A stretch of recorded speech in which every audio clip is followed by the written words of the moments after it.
Back again with another YouTube video. It's your boy Oriah G. Today we're gonna react to 10 best WWE matches of 2006. Let's get right into the video. Put in the work. Well, we have an advertisement to start off. So. Fan of ECW in 2006, then you were having a very bad time, as this was the year WWE resurrected the company as its third brand. It's also the year they killed it with a terrible pay-per-view. If you 2006, I think the last one I did was like 2007, best matches of 2007, now it's 2006. Do you guys think 2006 was a good year of wrestling? I don't know too much of 06. were a fan of great wrestling, however, then you were in luck, because WWE was packed to the gills with talented performers showing everybody what they were made of. Not in WWE CW though. Never in WWE CW. I'm Adam Pacitti from Cultaholic Wrestling. I know a little bit. I might know some of these matches. And these are the 10 best WWE matches of 2006. Join us. Number 10, Trish Stratus versus Mickie James at WrestleMania 22. For a long 20 more longs time, WWE's female wrestlers were lucky if they even got a spot on the WrestleMania card, let alone a proper match with a good story behind it. That all changed in 2006 when Trish Stratus defended her women's championship against Mickie James, aka the culmination of one of WWE's many lesbian I ain't trying to pause the video a lot, but I ain't really know they I ain't know they fought. Trish Stratus is my favorite wrestler of all time. Yeah, that's all I'm gonna say.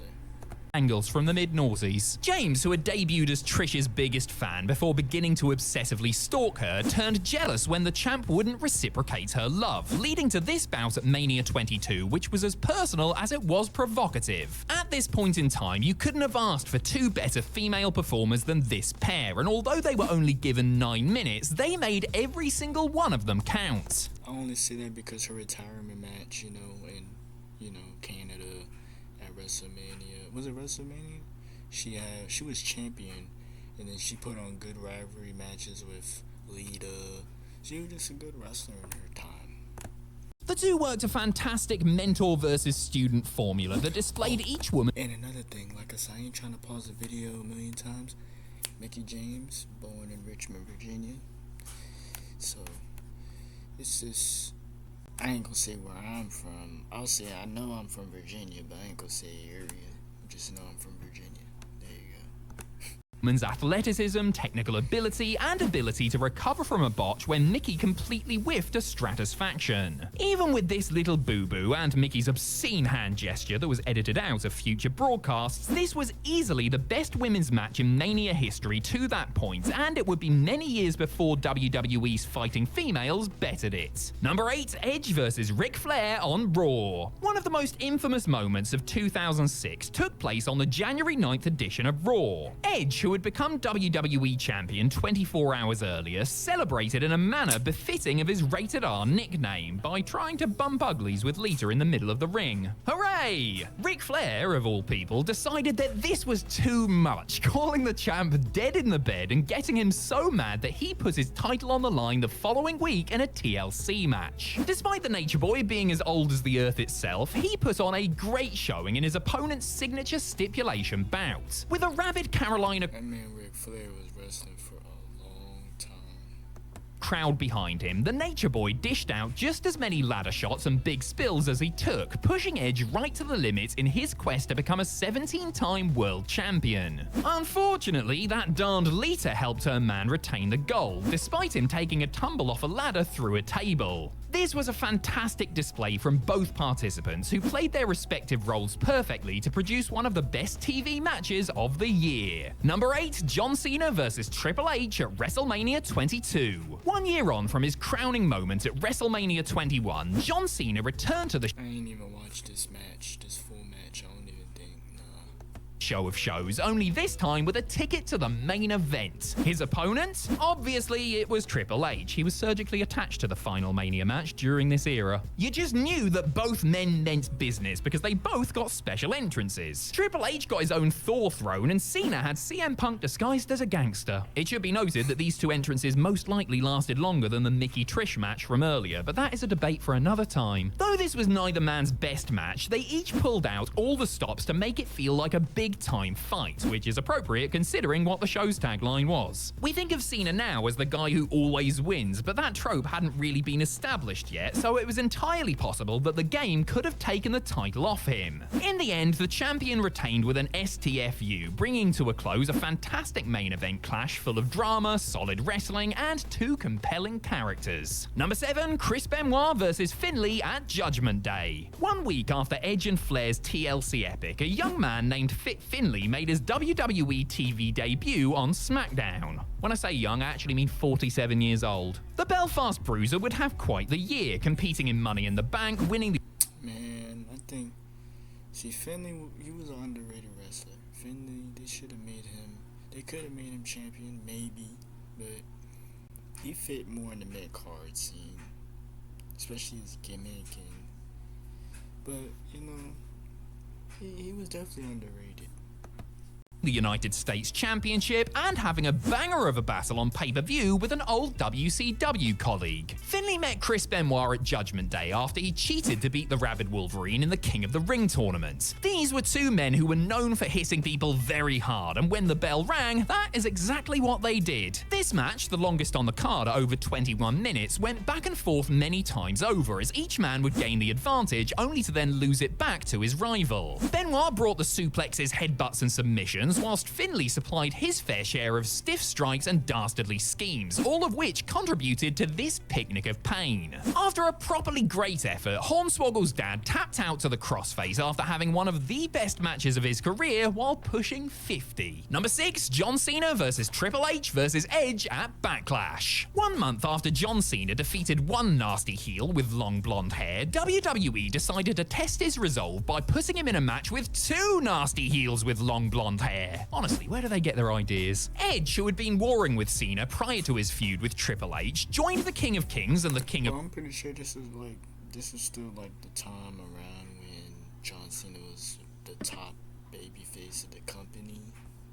Jorts for a triple threat WWE title match at Backlash, which was built to rather strangely with a series of handicap matches as two of the wrestlers fought the other in varying combinations. Once all that nonsense was out the way, it was time to let these gladiators fight, and they did not disappoint. Edge's plan to let Cena and Hunter take each other out failed spectacularly when the two beat him up instead. This led to various interesting partnerships as heels and faces threw their allegiances out the window in their bid to walk away with the gold. Even though he had just been punched in the balls a few moments earlier, Cena was able to counter a pedigree and pick up a big dub, keeping his title and making his two opponents very cross indeed.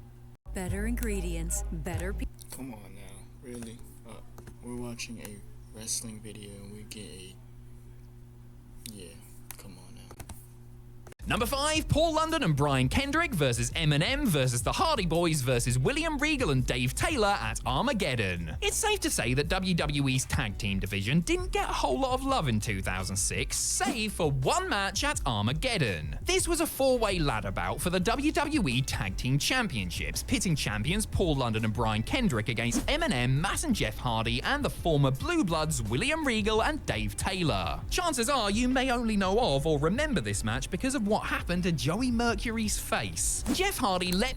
Definitely remember that injury. Definitely a scary injury at that. Broken nose from a ladder. onto a ladder seesaw and sent it crashing into his brother and Eminem. Whilst Matt and Johnny were fine, Joey was most certainly not, as his face had been turned into a Picasso painting where the only colour available was red. There is way more to this match than just this amateur nose job though. 8 men all scrambling around trying to pull down some belts is a great recipe for violent, crazy fun, especially with the quality of wrestlers involved. London and Kendrick were able to hold on to their prizes, but every single person involved looked like a champion coming out. Well, except for Joey Mercury. Still, great match. Number 4, Edge versus Mick Foley at WrestleMania 20. Now, I do know this match. I've seen this match plenty of times. I had it on DVD. Forgot what was the DVD called? I think it was called Legends of WrestleMania. It was like some type of DVD. It was some type of DVD about WrestleMania matches, World Championship matches, but solely based on WrestleMania. If y'all know what DVD I'm talking about, yeah, this match I believe was on that DVD. I've seen it plenty of times. The spot where Edge speared Mick Foley through the table, set on fire. Yeah, man, good match.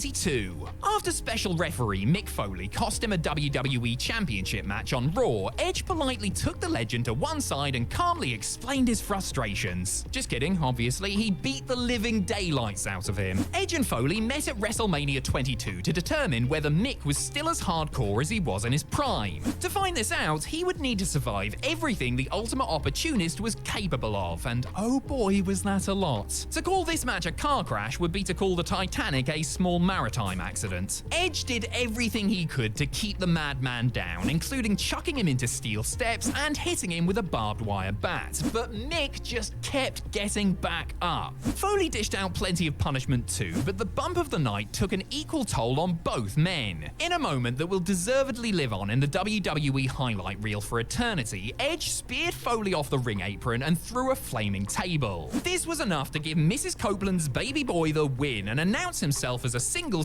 They ain't flaming no tables no more though. They ain't doing all that now. star in a major way. Number 3, John Cena versus Rob Van Dam at ECW One Night Stand. Absolutely buzzing. Oh man, this match too. Isn't this when like John Cena was getting booed out the arena? He was getting booed and they were cussing at him.